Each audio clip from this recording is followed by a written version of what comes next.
At the beginning, each of us was given a spark, a divine light, a creative force shining deep within the soul. This light descended into the third dimension, merging with Earth, with its mountains, its forests, its oceans, to experience life.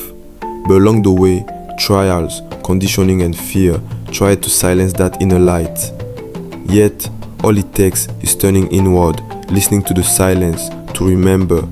For the mission of the soul is never random, it is written within us. When we remember, the light unfolds and our true essence is revealed. And then, we become creators of our own world once more, carriers of love, of new ideas, of light for humanity.